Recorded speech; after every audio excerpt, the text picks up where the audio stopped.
Coming up on America's Forest with me, Chuck Lavelle, we're doing winter in Minnesota. We'll meet the folks who are restoring the forest along Lake Superior to their former glory. Beautiful. We'll find out what's being done to protect Minnesota's mighty moose population. Look at that. You got it! There it is. That's awesome. And we'll pay tribute to the great Bob Dylan in his birthplace with a raucous version of one of his all-time hits. That's all coming up next on America's Forests. Hi, I'm Chuck Lavelle. You know, in addition to my beautiful family, there are two things that I have a very special interest in and passion for: music and trees. My wife, Rose Lane, and I own and manage our own forest land, Charlane Woodlands, right here in Georgia.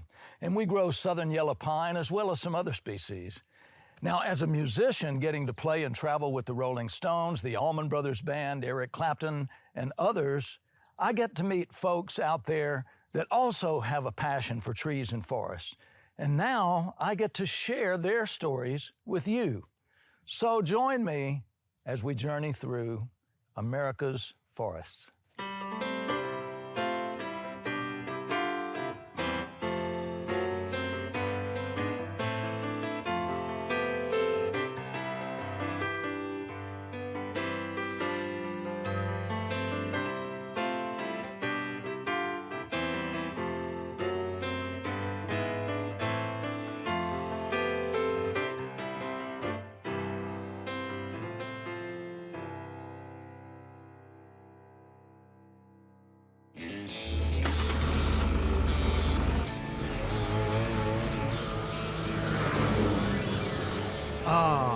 Winter in Minnesota. It may be freezing cold 6 months of the year, but wow, it can be fun, even for a warm-blooded Georgia boy like me.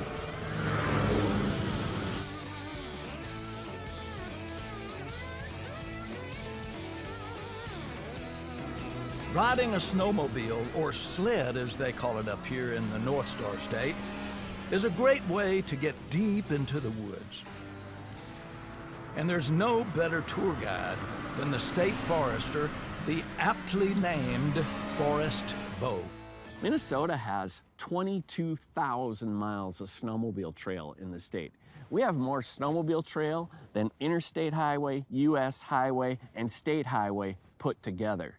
Tell me about the diversity of the forest here in the state. Yeah, in Minnesota we have 4 kind of different ecosystems that all come together right here.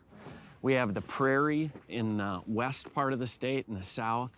We have the aspen parklands in the northwestern part of the state. Kind of diagonally across the state is this deciduous forest.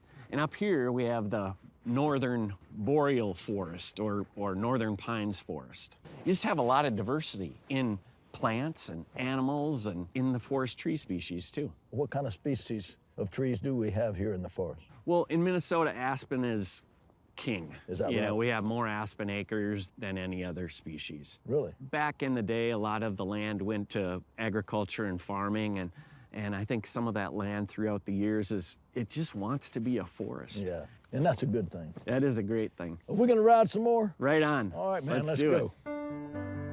They call Minnesota the land of 10,000 lakes, but it just as well could be called the land of 10,000 forests. Or even better yet, 14.89 billion trees. That's a lot of trees to keep track of. So how do they do it? The key is Lidar. Jennifer Corcoran of the Department of Natural Resources showed me how it works. Now, Jennifer, where I come from, Lidar is that thing you climb when you want to change a light bulb. This is a little different though, right? Right. It is an acronym, but we use it like a word these days. Lidar stands for Light Detection and Ranging. Pulses get sent from a sensor and bounce off objects in the distance.